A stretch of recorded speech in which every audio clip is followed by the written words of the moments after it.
Let's now return to our top story, where Trump has given a 3 to 4 day ultimatum to the Hamas to accept his 20-point peace plan for Gaza, which has been agreed to by Israel in a White House meeting between Donald Trump and Netanyahu. But at the same time, while it paves the way somewhat and leaves the door open for the setting up of a Palestinian state, Israel has already walked back on it, saying that it will never accept such a solution to this crisis.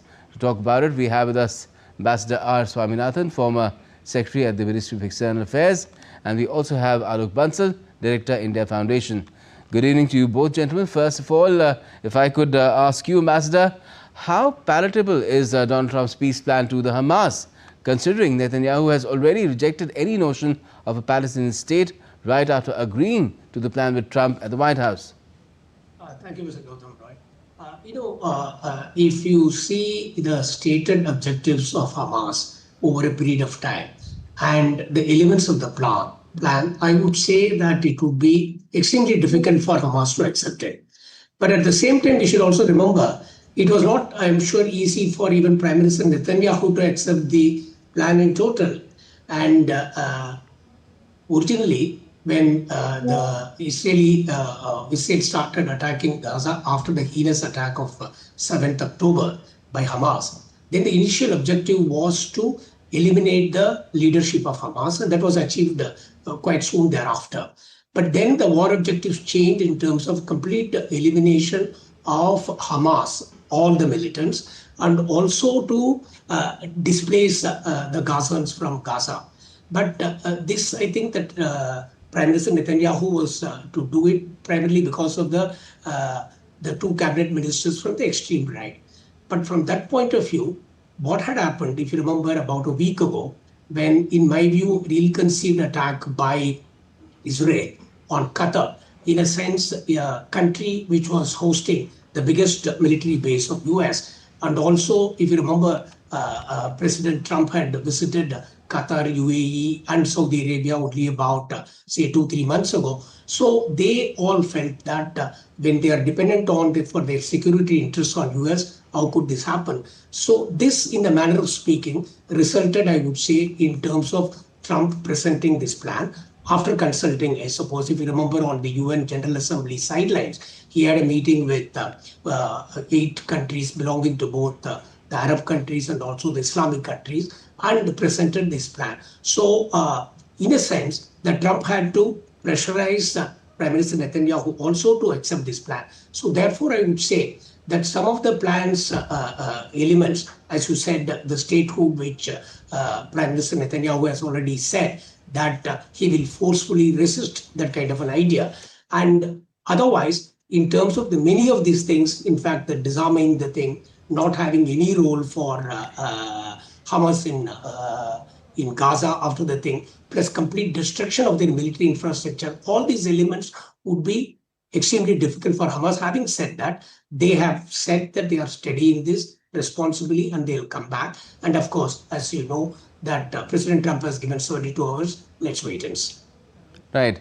Now, Alok Bansal, if I could come to you and ask you, although Israel and Benjamin Netanyahu at the White House agreed to this plan, which has a provision for the ultimate establishment of a Palestinian state, he came out of it and gave a statement, a recorded statement, saying that, no, we will resist it with force. So where does Netanyahu really stand, and why does he keep shifting his stand on this particular issue?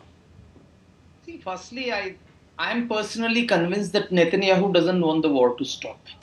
I think personally it suits him to keep the war going. I think if there was no war, he would have been out of office long back. So he has succeeded in doing that. But the second point is, at this point of time, what we understand is most of the Arab states have accepted the plan. And Israel's ability to resist US pressure is also limited. And what the global community has seen, that President Trump doesn't like being snubbed or being rejected. His peace plans, if Israel doesn't accept, probably he could be vindictive. And by no stretch of imagination can Israel resist that sort of pressure from US. So I think at the moment everybody may want to go ahead with it, but you might see roadblocks immediately, because unlike the previous plan, this plan entails that as soon as the ceasefire happens, Hamas is to release all the hostages, and then Israel has to release the hostages. It is not simultaneous release of hostages. So that's a different process altogether. I think you may face problems there itself. Netanyahu may come up with some legal roadblocks to release of hostages or something. So there may be so many things, because as you know, the previous peace plan also came unstuck. So now you really don't know what is going to happen. But to begin with, I think some sort of peace is desirable. And since at some stage Israel had accepted some sort of a two-nation theory, two-nation solution, I think that's what the Arab states would want.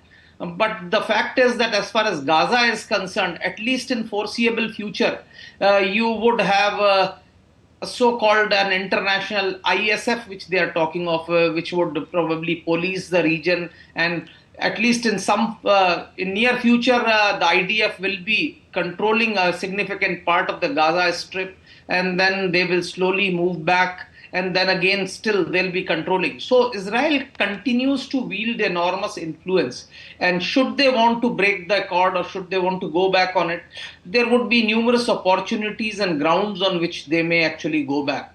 But all said and done, at the moment, anything that can stop the conflict looks good and is desirable, both from the point of view of peace as well as from the point of view of hostages who have been living a miserable life and who have been suffering from 7th October for such a long period of time. I think time has come that they should get back. Certainly. Now, first of all, of course, the Hamas has to accept the plan, and a big factor for them to consider is the condition that they will have to completely disarm and effectively disband. This goes beyond the previous proposals of the group having no role in the governance of Gaza after the truce ambassador. Will the Hamas choose amnesty over annihilation? You know, if you go back in terms of history, Hamas was established in 1988, immediately after what you call First Intifada. And at that point of time, it set itself completely against the Oslo Accords and in opposition to Yasser Arafat, who was heading the PLO at that point of time. So Hamas's objective from the very beginning was to have one Islamic state in Palestine, meaning only one state, which is Palestine. The entire territory of present-day Israel, West Bank and Gaza to be one Islamic state of Palestine. And also, they have always followed the path of armed resistance. So with this kind of a background for Hamas to accept a complete disarming of themselves would be a very difficult process, very difficult for them to accept.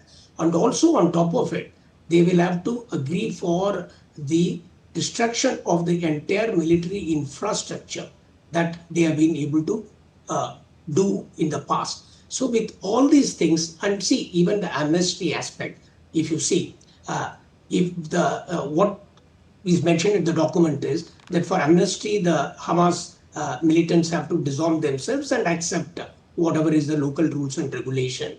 And this also will not guarantee in any manner their safety and security once they accept all these aspects. And even if they go on exile, it will be one would not be able to give guarantee for their safety and security, because we know that Israel has the capability of pursuing them. So from every which way, amnesty and other aspects are very difficult. But having said that, you see, like there is 72 hours which has been given.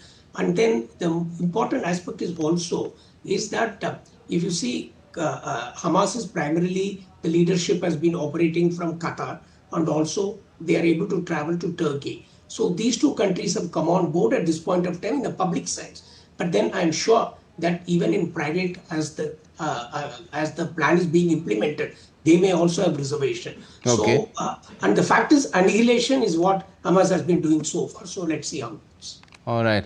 Alok Bansal, in fact, connected to what the ambassador said, how acceptable is this plan to other states in the Middle East, particularly the ones which have been working with Hamas for peace, such as He mentioned a couple of them, Qatar and Turkey. But apart from that, Egypt and others as well. See, I think as of now, most of the Arab states have accepted because they wanted peace at any cost. And I think what the Arab states were looking for is some sort of a ceasefire, which is essential. And I think this talks of ceasefire coming into force as soon as Hamas accepts the plan. The problem areas are actually there are some issues which are problematic and which we need to understand. And these are that it says that Hamas has to disarm. But those who do not wish to disarm should be given a chance to actually go to different countries. Now, firstly, which countries will be willing to take them? Will Qatar accept them, as was the case in the past? I don't think so. Turkey would be willing to take them. And would you want to take a substantive number of armed Hamas activists in their countries? Because as of now, disarming and remaining in Gaza is still a question mark, because they'll be at the mercy of IDF for the time being, and even in foreseeable future, there could be sitting ducks in case Israel decides to eliminate them. So I think in the beginning, many of them would want to go out. Where could they go out? That will be a first question. The second question is other countries may not want to take, especially those which are neighboring, like Egypt has made it very clear they are not very keen on taking anybody else. Jordan may not like to take them because they have a history of having problems with Palestinians. Lebanon, Syria have already had a problem. So the only country which probably may like to take them are Iraq and Turkey. And that again is a question mark as far as this is concerned. That's why one very important provision is that the Palestinians will have the right to return to Gaza. Now that's a very significant part, that maybe the Hamas activists who may want to leave in the near future have the option of coming back substantially if they feel that the peace is holding and the Israelis are sticking by the agreement which they have given to the global community. Okay. And Ambassador, what about the Gazans themselves? They're being told that they won't be forced out. As Alok Bansalji mentioned, they'll remain free to come and go once peace reigns and redevelopment gets underway. Would they be okay with this plan? Yeah, but if you see, contrary to what was said earlier by President Trump and also Prime Minister Netanyahu, that all of them should move to other countries. Now, of course, this plan doesn't say that. And, as my fellow panelists mentioned, the kind of destruction, the kind of deprivation that the Gazans have faced in the last 2 years, I think any kind of opportunity to improve their lives will be positive for them. And of course, this plan at this point of time, prima facie, it offers redevelopment, infrastructure, employment opportunities, and various other things. So whether whether all of that will happen is, of course, is a question that depends on how it is being implemented. But it will certainly give hope at this point of time for millions of Gazans who have been denied their livelihood, access to basic amenities and basic things like health, education, food, water, so medicine. So all these aspects will play very much on their mind. So I would say at this point of time, at a general level for people in Gaza, that they would look at this document positively. Right. And Alok Bansal, I mean, right now, of course, the hospitability of Gaza itself is in question. But if you talk about this entire peace plan, beyond Donald Trump himself, as the head of this board of peace, Tony Blair is there as a key member. Little is known about the composition of the board of peace other than that, and the so-called technocratic apolitical Palestinian committee as well. So is the plan clear on how would Gaza be governed once the Hamas is out of picture? Who would police and administer it? It says that an international sort of a force provided by Arab countries will police it till I think the Gazans are trained into policing, but no armed force or arming of Gazans is allowed. So only a police force would be there. And that's what I was trying to say, that with that sort of a structure there, IDF would be virtually free to enter the region as and when they decide.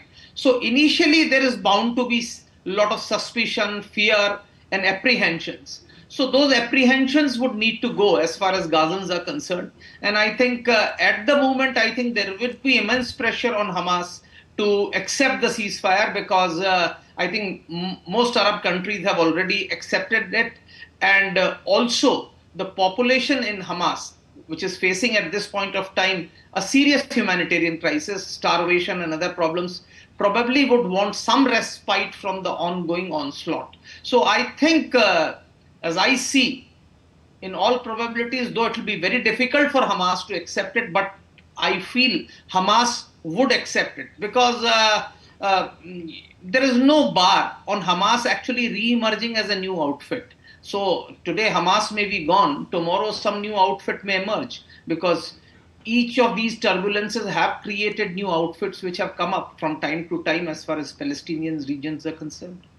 Yes, certainly if people's aspirations are not catered to, then that could be a possible outcome, whether the Hamas remains in existence or not. And let's hope for the time being, as most world leaders have welcomed the move, including Prime Minister Modi, any sort of movement towards peace is welcome, and let's hope that it has a chance to bear fruit. Thanks a lot for the moment, both you, Ambassador, as well as Alok Bansal. Thank you very much. Thank you.